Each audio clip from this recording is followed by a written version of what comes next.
اور پولیس نے گرفتار بھی کیا، اس کے گھر پر بلڈوزر بھی چلا، اور 8 ویڈیو کو میڈیا آج 180 ویڈیو بنا کے پیش کر رہی ہے۔ صرف نام میں مسلم آ جائے تو میڈیا کا رویہ دیکھ لیجئے۔ اشوک کھرات کے معاملے میں جو میڈیا خاموش تھی، جب نام عیان آ گیا، مسلم نام آ گیا، تو میڈیا میں سب کے بیانات بھی آنے لگے۔ ہم تو ایک ہی گزارش کریں گے، میڈیا والوں سے بھی کریں گے اور قانون کے رکھوالوں سے بھی کریں گے کہ ہم جس قانون کو مانتے ہیں اور جو ہمارے بھارت کا سنویدھان جو کہتا ہے، وہ قانون کسی دھرم کی بنیاد پر، کسی جاتی کی بنیاد پر، کسی کے مذہب کی بنیاد پر کوئی بھید بھاؤ نہیں کرتا ہے۔ قانون کے چہرے پر پٹی بدی رہتی ہے، قانون مذہب کے معاملے میں اندھا ہوتا ہے۔ اگر قانون کا پالن ہو رہا ہے تو سب کے ساتھ ہونا چاہیے۔ اور میرے پیارے ساتھیوں، ایان نام کے اس لڑکے کی یہ جو حرکت تھی، اس سے یہ بھی پتا چلا کہ اگر ہم نے اپنے جوان بچوں اور بچیوں کے ہاتھ میں موبائل دیا ہے تو ہم صرف ان کا پاسورڈ جاننے کی کوشش نہ کریں، ہم یہ بھی جاننے کی کوشش کریں کہ ہمارا بیٹا وہ اس کے اندر حیا ہے کہ نہیں ہے، اس کا پاسورڈ ہمیں معلوم ہو جائے، یہ اتنی بڑی بات نہیں ہے۔ ہمارا بچہ اور ہماری بچی اگر حیا والی نہیں ہے تو اس طریقے کے کانڈ میرے پیارے ساتھیوں اور بھی سامنے آتے چلے جائیں گے۔ تو آپ غور کیجئے، اللہ کے نبی نے جو 10 باتوں کی نصیحت کی ہے، اس میں سب سے پہلی بات آپ نے کہی، لا تشرک باللہ شیئا، اللہ کے ساتھ تو کسی کو شریک مت کر۔ اس دھرتی کے اوپر سب سے بڑا پاپ اگر کوئی ہے، سب سے بڑا گناہ اگر کوئی ہے تو اللہ کے ساتھ شرک کرنا ہے۔ حضرت لقمان اپنے بچے سے کہتے ہیں، یا بنی لا تشرک باللہ، اے میرے بچے تو اللہ کے ساتھ شرک نہ کرنا، ان الشرک لظلم عظیم، شرک دنیا کا سب سے بڑا پاپ ہے۔ اللہ قرآن میں 18 نبیوں کا تذکرہ کرنے کے بعد کہتا ہے، وَلَوْ أَشْرَكُوا لَحَبِطَ عَنْهُمْ مَا كَانُوا يَعْمَلُونَ۔ ہمارے 18 نبیوں نے بھی اگر اللہ کے ساتھ شرک کیا ہوتا، ان کی تمام نیکیاں برباد ہو گئی ہوتی، ان کے تمام اعمال برباد ہو گئے ہوتے۔ اللہ قرآن میں اپنے آخری نبی سے کہتا ہے، وَلَقَدْ أُوحِيَ إِلَيْكَ وَإِلَى الَّذِينَ مِن قَبْلِكَ لَئِنْ أَشْرَكْتَ لَيَحْبَطَنَّ عَمَلُكَ وَلَتَكُونَنَّ مِنَ الْخَاسِرِينَ۔ اے میرے نبی، اگر آپ نے بھی شرک کر دیا تو آپ کی بھی تمام نیکیاں برباد ہو جائیں گی۔ شرک تمام نیکیوں کے لیے زہر کا کام کرتا ہے۔ اگر انسان حاجی ہے، نمازی ہے، عمرے کر چکا ہے، لیکن اگر شرک کر کے دنیا سے جاتا ہے اور توبہ کیے بغیر مر جاتا ہے، اس انسان کی مغفرت نہیں ہو سکتی۔ اللہ نے اعلان کر دیا کہ مشرک کے لیے جنت حرام ہے۔ انہ من یشرک باللہ فقد حرم اللہ علیہ الجنہ، جو اللہ تعالیٰ کے ساتھ شرک کرے گا اس کا ٹھکانہ جہنم ہے، ومأواہ النار، اس کا ٹھکانہ جہنم ہے، جنت اس کے لیے حرام ہے۔ وما للظالمین من انصار، اور ایسے ظالموں کا کوئی مددگار نہیں ہے۔ میرے پیارے ساتھیوں، آج آپ کے جھارکھنڈ کے بہت سارے نوجوان ہندوستان کے مختلف علاقوں میں رہتے ہیں، کوئی جے پور میں رہتا ہے، کوئی دلی میں رہتا ہے، کوئی ممبئی میں رہتا ہے، کوئی کلکتہ میں رہتا ہے۔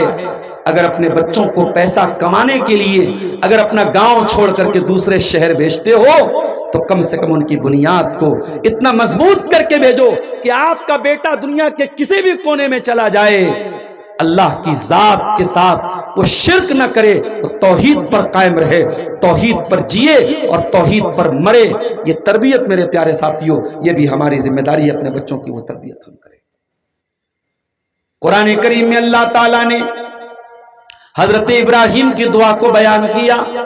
ابراہیم علیہ السلام دعا کرتے ہیں، کہتے ہیں وَجُنُبْنِي وَبَنِيَّ أَن نَّعْبُدَ الْأَصْنَامَ، اے اللہ تو مجھے بھی شرک سے بچا، مجھے بھی بت پرستی سے بچا، اور اے اللہ میرے بچوں کو بھی تو بت پرستی سے بچا، میری آنے والی نسلوں کو بھی تو بت پرستی سے بچا۔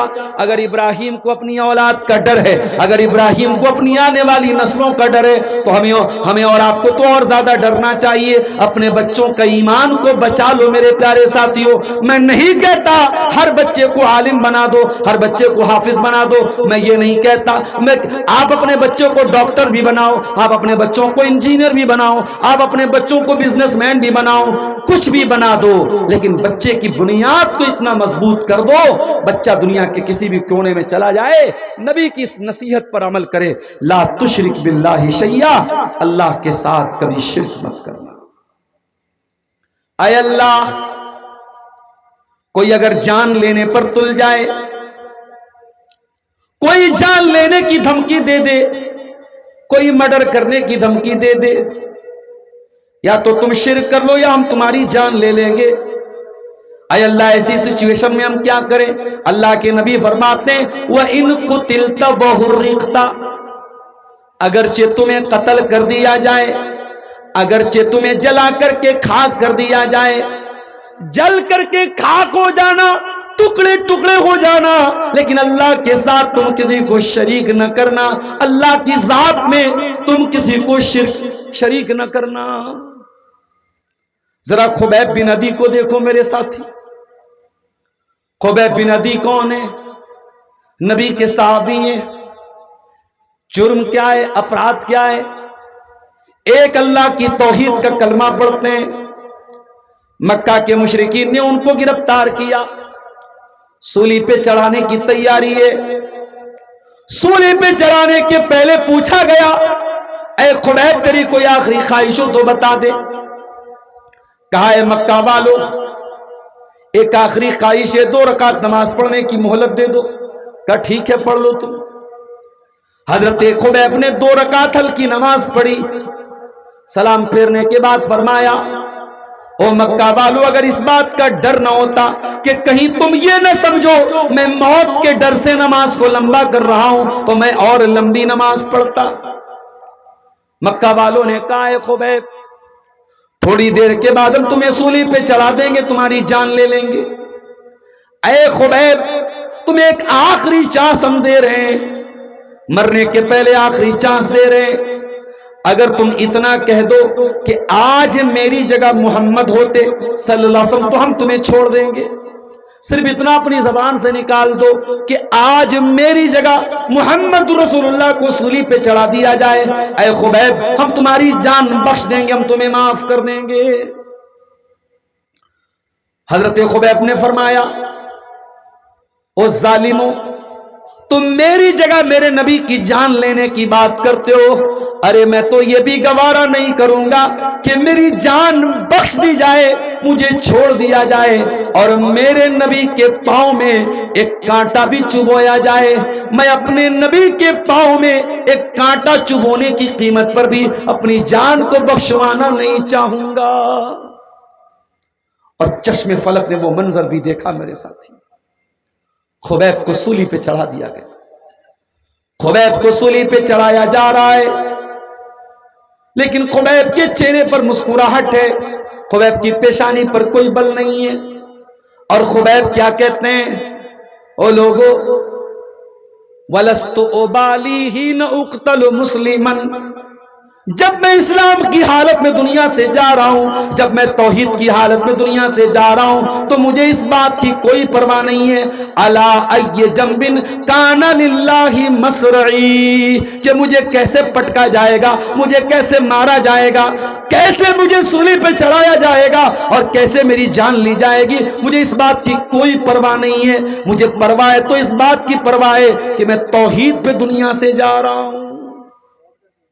مرتے دم تک توحید کی حفاظت کرو میرے پیارے ساتھی، کبھی اس غلط فہمی میں نہ رہنا ہم تو بغیا میں رہتے ہیں، ہم تو مڈرو میں رہتے ہیں، ہم تو انصاری سماج کے لوگ ہیں، ہمارے یہاں کوئی قبر پرستی نہیں ہے، ہمارے یہاں کوئی شرک نہیں ہو رہا ہے، کبھی اس غلط فہمی میں نہ رہنا۔ دنیا کے کسی بھی کونے میں چلے جانا، سب سے بڑا خطرناک گناہ شرک ہے، اور شرک سے ہمیشہ اپنے دامن کو بچا کر کے رکھنا۔ اللہ کے نبی فرماتے ہیں لا تشرک باللہ شیئا، اللہ کے ساتھ شرک نہ کرنا، وَإِن قُتِلْتَ وَحُرِّقْتَ، اگرچہ تجھے قتل کر دیا جائے، تجھے جلا دیا جائے۔